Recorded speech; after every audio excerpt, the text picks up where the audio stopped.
Que horas são? Você já respondeu essa pergunta. Eu acho que todos nós já respondemos essa pergunta. Às vezes, essa pergunta me é feita por alguém que é completamente estranho. E é uma pergunta fácil de responder. Já foi feita a todos nós e todos nós respondemos. Eu apenas, por exemplo, verifico meu telefone, o relógio e indico a hora. Mas nenhum estranho, pelo menos para mim, jamais me perguntou o que é o próprio tempo. Essa é uma pergunta muito mais complexa de responder do que quando alguém pergunta que horas são. Por um lado, todos nós sabemos que horas são porque usamos todos os dias.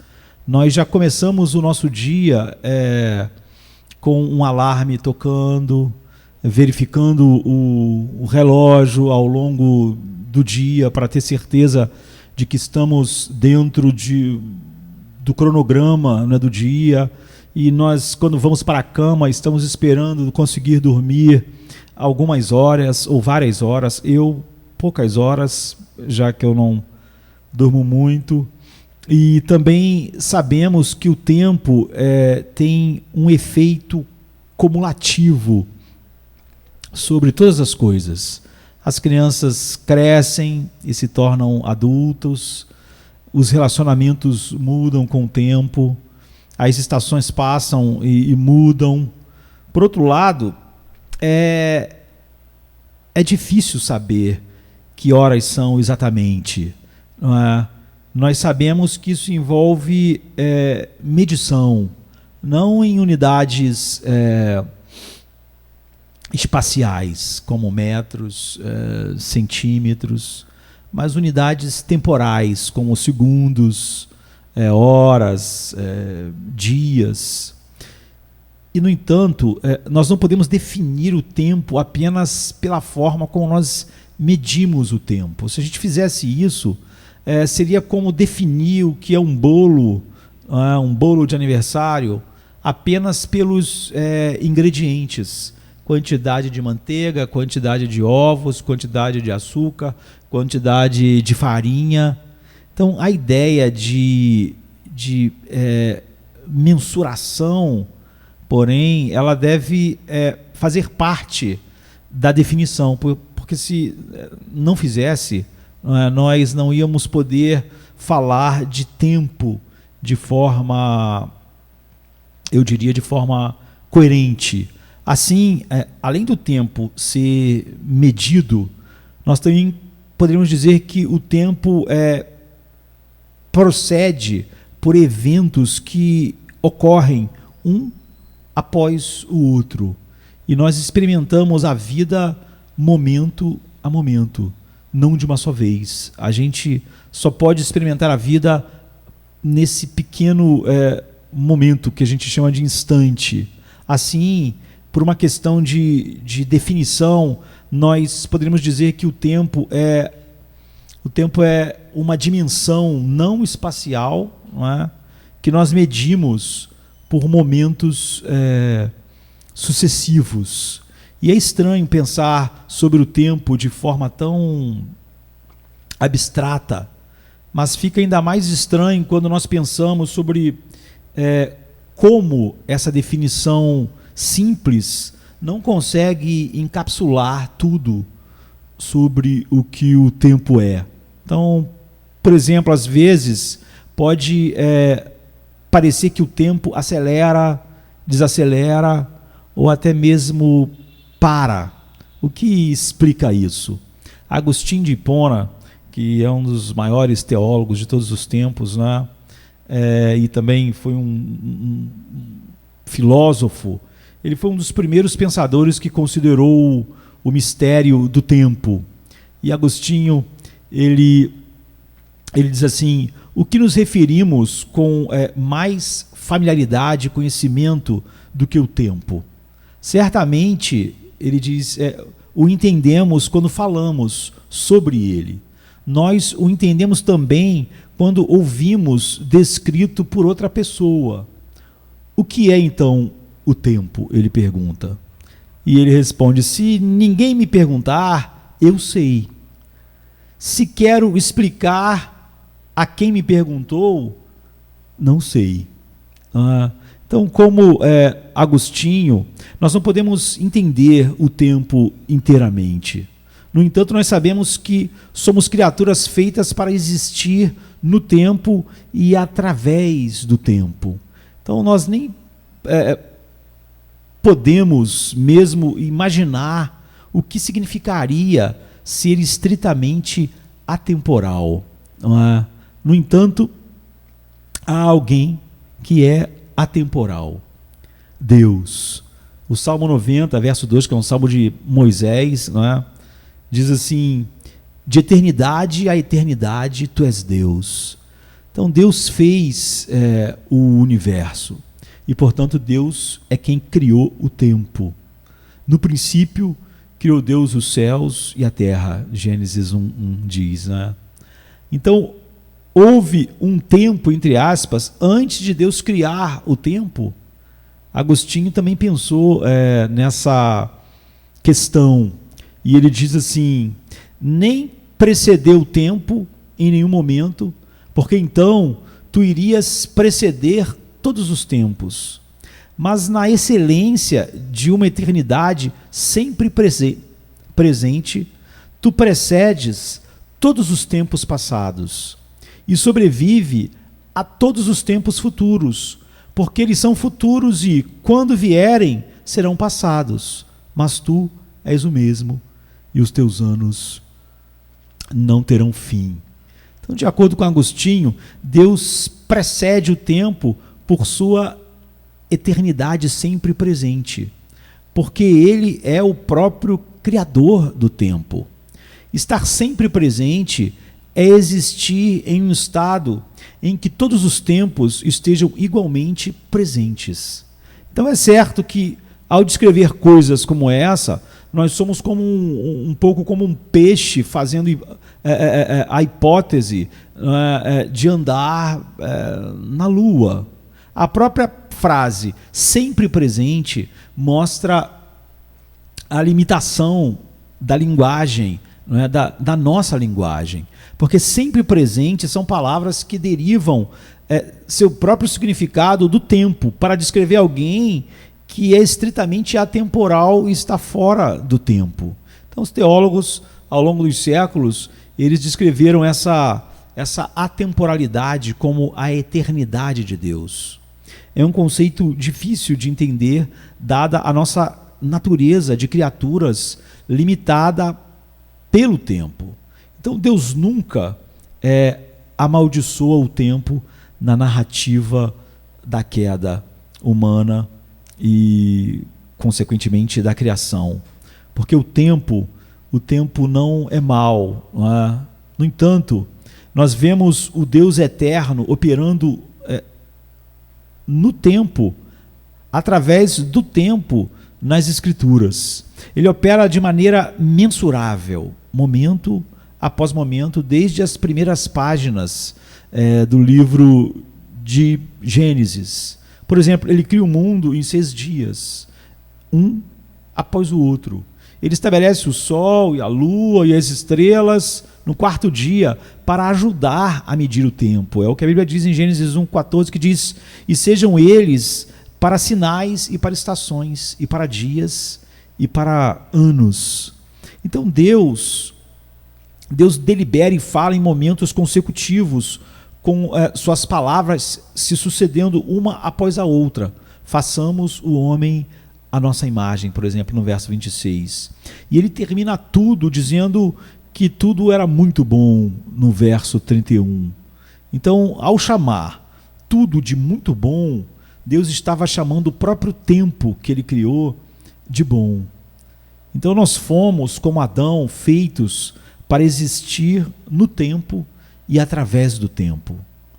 Deus criou Adão para pensar, para falar, para amadurecer com o tempo, para aprender com o tempo. Adão então experimentou comunhão com Deus no tempo, e Deus, em sua infinita misericórdia, condescendeu com a limitação temporal de Adão para estar com ele em certos momentos. Então, parte da alegria de Adão em experimentar a vida era experimentar o tempo. Deus trouxe animais a Adão para ver como ele os chamaria, por exemplo, no verso 19. Adão ansiava por um parceiro, por uma parceira, e Deus lhe deu Eva. Adão comeu frutas, Adão falou com Deus e teve comunhão com ele, Adão explorou o jardim. Então o tempo no início foi uma bênção. O tempo foi a arena em que Adão e Eva amadureceram e experimentaram a plenitude da vida e se conheceram e desfrutaram a plenitude da vida que Deus deu a eles. Mas então eles caíram em pecado, eles desobedeceram a palavra de Deus e, como resultado, Deus amaldiçoou a terra. E ele multiplicou a dor de Eva durante a gravidez. Ele os lembrou da consequência de comer da árvore do conhecimento do bem e do mal, a morte, em Gênesis 3. E assim, eles finalmente voltaram ao pó. Então, a Bíblia diz assim, portanto, todos os dias que Adão viveu foram 930 anos e morreu, em Gênesis 5:5. E você deve ter notado que Deus nunca amaldiçoou o tempo na narrativa da queda humana. O tempo nunca é amaldiçoado, o tempo não é mau. Então, o que explica toda a nossa ansiedade, frustração e exasperação com o tempo? Como a queda afetou o tempo? Bem, para começar, como qualquer coisa boa que Deus nos deu, muitas vezes nós usamos mal o tempo. Em nosso pecado, nós tratamos o tempo com preguiça, ou tentamos acumulá-lo, ou gastamos tempo fazendo coisas que não deveríamos. Porém, eu diria, mais significativamente, a morte encurta nosso tempo ao colocar uma data de validade em todas as nossas vidas. Todos nós temos um prazo de validade. Nosso tempo, como o de Adão, vai acabar. O tempo está se esgotando rapidamente, mesmo quando nós estamos bem vivos ainda. Então, por exemplo, nós nunca temos muito tempo para estudar, ou muito tempo para encontrar um cônjuge, para comprar uma casa, para ter filhos, para passar tempo com nossos filhos, para economizar para a aposentadoria, para ficar com nossos entes queridos antes que eles morram. Nós podemos fazer tantas coisas e passar tanto tempo com um número limitado de pessoas antes de também nós morrermos. Nós não podemos fazer as alegrias da vida durarem. Elas correm, ou eu diria escorrem, pelos nossos dedos como água ou como areia. Como nós vimos, a Bíblia diz, portanto, todos os dias que Adão viveu foram 930 anos e morreu. E assim, todos os dias que Sete viveu foram 912 anos e ele morreu. E assim, todos os dias de Enos foram 905 anos e ele morreu. E assim por diante, a partir de Gênesis 5 até os dias atuais, até nós. Então, como o tempo será redimido? Felizmente, o padrão da morte da Bíblia foi quebrado no Novo Testamento. Mateus começa com uma genealogia que leva até Jesus Cristo, o Filho de Deus. Então, Deus se encarnou e viveu entre nós. O Deus atemporal entrou no tempo e Jesus Cristo não apenas viveu, Jesus Cristo morreu. Nós podemos dizer assim, todos os dias que Jesus viveu foram 33 anos e ele morreu. Então seu tempo foi encurtado de uma forma diferente do que os outros que nós mencionamos antes. No entanto, Jesus foi o único homem perfeito que já viveu e merecia a vida eterna. O único homem que mereceu a vida eterna. Ele morreu por sua própria vontade. Ele morreu sacrificialmente para receber o castigo de morte sobre si mesmo por nossa causa, por todos aqueles que o Pai deu a ele um dia na eternidade. Então, embora sua vida humana tenha sido abreviada, ele ressuscitou para a vida eterna. Então, Jesus promete esta vida eterna para todos aqueles que o Pai deu a ele. Ele diz que todo aquele que o Pai me deu virá a mim, não é? E eu não vou perder nenhum deles. A vontade do Pai é que eu lhes dê a vida eterna. Então, ao colocar nossa confiança em Cristo, nós recebemos a vida para a qual nós fomos criados originalmente, para passar um tempo sem fim habitando com Deus, não é? Momento após momento, conhecendo, desfrutando. E embora nós possamos morrer se Jesus não retornar em nossa vida, ainda assim nós ressuscitaremos. E nos novos céus e nova terra, nós comeremos da árvore da vida, como está em Apocalipse 22. Essa é uma imagem espelhada de Adão e Eva no jardim do Éden antes da queda, em Gênesis 2. Eles comeram da árvore do conhecimento do bem e do mal, mas eles poderiam comer da árvore da vida e poderiam esperar viver indefinidamente. Então, a história da Bíblia dá uma volta completa até nós estarmos de novo comendo da árvore da vida. Portanto, nós, cristãos, não esperamos e nem vamos escapar do tempo. Em vez disso, nós ansiamos por tempo, não é? Por essa coisa boa que Deus criou, uma quantidade de tempo transbordante e abundante para estarmos plenamente vivos, para glorificar a Deus e desfrutá-lo para sempre. Então nós já experimentamos o antigozo desse tempo cheio, mesmo agora, enquanto buscamos redimir o tempo, sabendo que essa vida não é o fim. O apóstolo Paulo diz assim, olha, vocês precisam redimir o tempo porque os dias são maus, não é?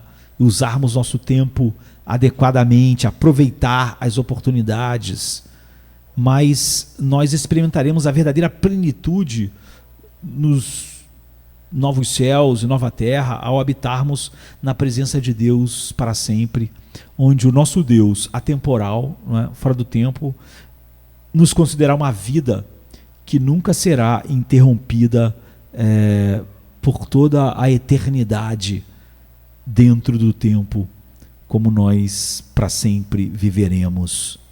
Então, nós, criaturas temporais, temos essa coisa preciosa que foi criada por Deus e jamais amaldiçoada por Ele, e nós teremos tempo sem fim para conhecermos e desfrutarmos tudo que Deus é para nós em Cristo.